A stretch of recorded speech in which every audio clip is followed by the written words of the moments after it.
Assalamualaikum warahmatullahi wabarakatuh.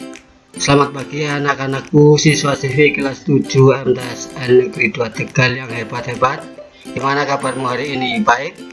Alhamdulillah. Kita akan belajar tentang materi bab 3, meneruskan video yang kemarin ya, tentang klasifikasi materi. Oke, siswa-siswi MTS Negeri 2 Tegal yang hebat-hebat ya. Pada video pertama kita telah mempelajari 3 hal. Yang pertama klasifikasi materi, sifat wujud zat, dan perubahan wujud zat. Nah, pada video kedua ini kita akan belajar tentang susunan zat. Namun alangkah baiknya kita mengingat kembali pelajaran yang telah lalu, yaitu tentang materi. Masih ingat kan? Materi itu apa? Nah, ini materi adalah sesuatu yang memiliki massa dan menempati ruangan. Kemudian materi berdasarkan sifat fisiknya, materi dikelompokkan menjadi padat, cair, dan gas. Padat memiliki sifat-sifat, diantaranya letak partikelnya rapat dan beraturan. Nah, volumenya tetap, bentuknya pun tetap. Sementara yang kedua cair, untuk zat cair ya, itu susunan partikelnya agak renggang meskipun tetap beraturan ya, volumenya tetap tapi bentuknya berubah-ubah sesuai dengan tempatnya. Plastik, gelas, teko, dan lain sebagainya itu bentuk-bentuknya mengikuti tempatnya. Sementara yang zat gas ya, susunan partikelnya itu sangat renggang dan tidak beraturan sehingga mudah bergerak ke sana kemari. Kemudian volumenya berubah-ubah sesuai dengan tempatnya. Demikian juga bentuknya juga sesuai dengan tempat. Dari ketiga ya, sifat dari ketiga zat padat, cair, dan gas. Kemudian perubahan wujud zat, ini perubahan padat ke cair namanya mencair atau melebu. Cair ke padat namanya membeku. Padat ke gas namanya menyublim. Ya, gas ke padat namanya mengkristal. Nah, ini masih apa istilahnya harus kamu ingat-ingat ya, karena ini dasar untuk menuju ke sini, ke video kedua, yaitu tentang susunan zat.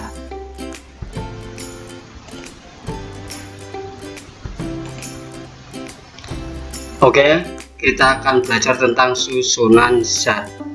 Nah, berdasarkan susunannya, materi yang ada di dalam diklasifikasikan menjadi zat tunggal atau murni yang meliputi unsur dan senyawa. Yang kedua, campuran. Jadi secara garis besar ada zat tunggal dan campuran. Nah, sekarang yang pertama tentang zat tunggal atau murni ya. Ini dikelompokkan menjadi unsur dan senyawa. Nah, sekarang unsur itu apa? Unsur adalah zat tunggal yang secara kimia tidak dapat diuraikan lagi menjadi zat-zat lain yang lebih sederhana. Karena itu zat tunggal ya. Contohnya ini oksigen, simbolnya O, karbon, simbolnya C, besi, Fe, perak, Ag, dan lain sebagainya. Jadi zat tunggal itu tidak bisa diuraikan lagi menjadi zat yang lebih sederhana. Nah, unsur di alam di bumi ini ada sekitar 107 ya. Ada yang unsur alamiah, ada yang unsur buatan. Jadi sengaja dibuat oleh manusia. Nah, unsur-unsur yang jumlahnya mencapai 107 itu disusun berdasarkan kelompok. Ada yang logam dan non logam ya. Nah, ada baiknya kita coba melihat untuk susunan periodik. Ini namanya susunan periodik unsur-unsur kimia ya. Nah, ini zat-zat yang ada ini lebih dari 107 ini yang ditemukan oleh manusia, jadi merupakan unsur buatan. Ada penggolongannya, ada yang cair, ada yang gas, ada yang macam-macam lah ini ya. Nah ini ada 107, ini namanya sistem periodik unsur-unsur kimia. Oke, lanjut. Kemudian yang kedua adalah senyawa. Senyawa adalah zat tunggal yang secara kimia masih dapat diuraikan menjadi zat lain yang lebih sederhana. Contoh senyawa adalah air. Air itu ya, H2O simbolnya. Jadi ini air H2O. Nah ini tersusun atas 2 hidrogen ditambah 1 oksigen.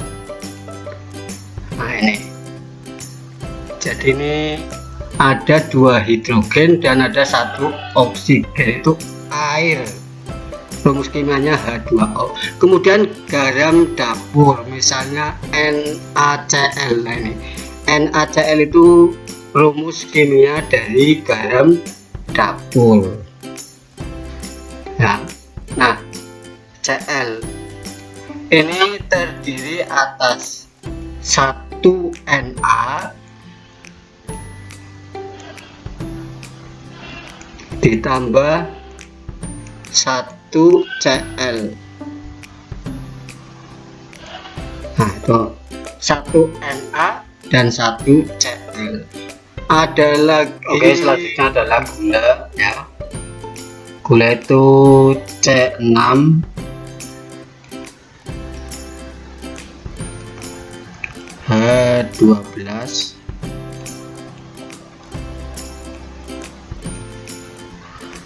dan O6. Ini juga terdiri berarti atas 6C ya, 6 karbon ditambah 12 hidrogen ditambah berapa? 6 oksigen. Nah ini jadi 6 karbon, 12 hidrogen dan 6 oksigen.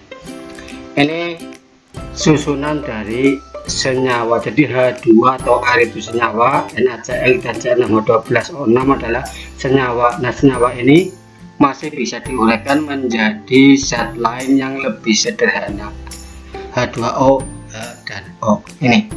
Oke, sekarang kita lanjut ke materi berikutnya ya, untuk menghilangkan ini dulu. Oke, yang ketiga adalah campuran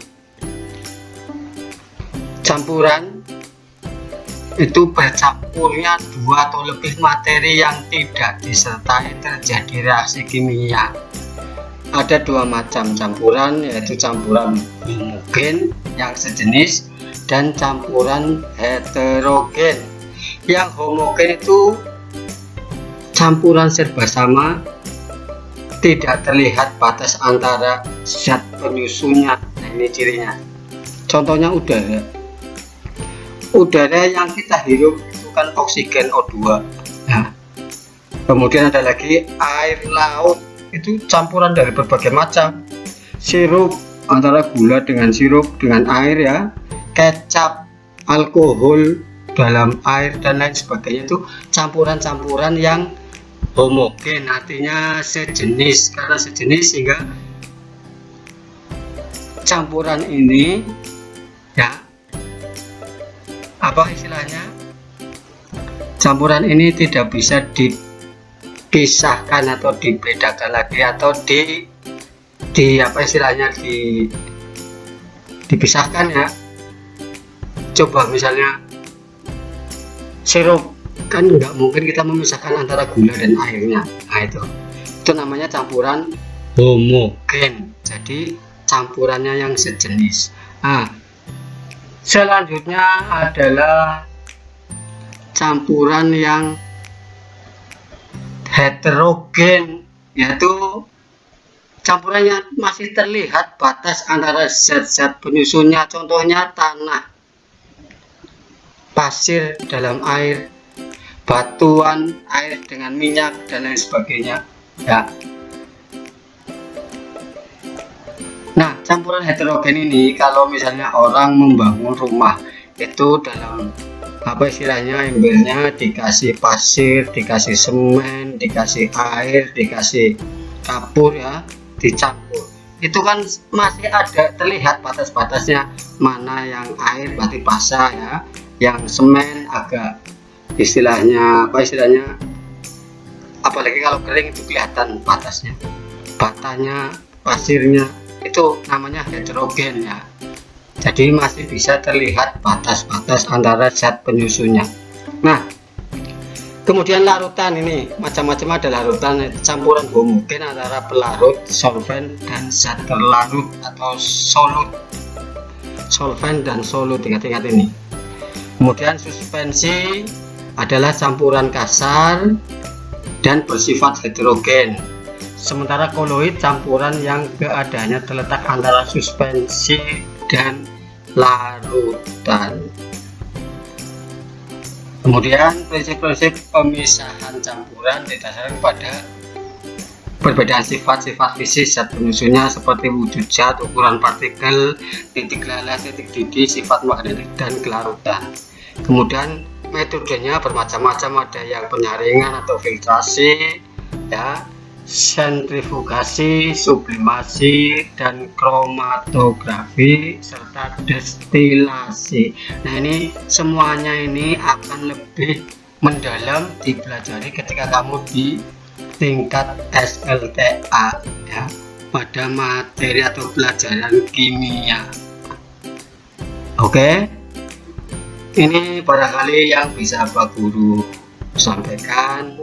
Sekali lagi coba diulang, di setel videonya sambil membaca agar kamu tetap belajar, tetap membaca lewat video, tetap mendengarkan dan lain sebagainya. Jadi belajarnya lewat video karena kita kan masih kondisinya masih seperti ini. Demikian saja, wabillahi taufiq wal hidayah. Wassalamualaikum warahmatullahi wabarakatuh.